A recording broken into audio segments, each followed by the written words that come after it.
Madame Conway-Mouret. Merci Monsieur le Président. En fait, cet amendement est devenu un amendement d'appel depuis l'annonce au CA de l'AEFE mercredi dernier du basculement de 30 millions supplémentaires sur l'enveloppe des bourses. Mais j'aimerais quand même prendre l'opportunité de cet amendement pour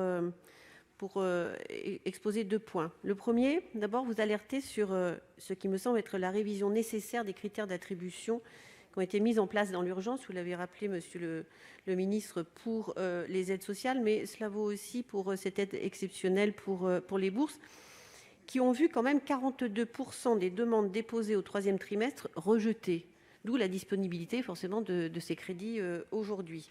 Or, nous savons que le profil socio-économique des Français ont été fortement impactés par la crise. Ce sont des auto-entrepreneurs, ce sont des personnes qui travaillent dans le domaine du tourisme, des artisans, et beaucoup ont perdu leur emploi ou sont dans des situations très précaires. Et donc, les besoins sont réels, mais ces familles n'ont pas eu le droit à l'aide à cause de ces critères qui me semblent inadaptés. Ensuite, cet amendement est aussi un marronnier. Chaque année, nous le déposons parce que la réforme de 2013 n'a pas été conçue, n'a pas été faite pour que les demandes restent dans une enveloppe à budget constant.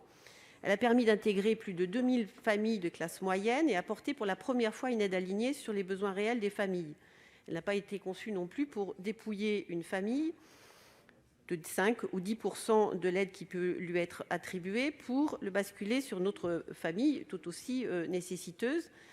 Or, quand vous avez une augmentation des demandes de 2% par an, si l'enveloppe reste constante, eh bien celle-ci est vite insuffisante, et c'est le cas, en tout cas, depuis plusieurs années. Donc nous observons également des ajustements qui sont réalisés par les commissions locales des bourses, une sorte d'autocensure, pour pouvoir entrer dans l'enveloppe. Donc nous espérons que ce budget mettra fin à ces pratiques et surtout soutiendra les familles qui investissent et qui s'investissent très largement dans nos établissements. Je vous remercie. L'amendement est maintenu, Madame Conway-Mouret, ou... Pardon ? Il est retiré. Merci. Donc,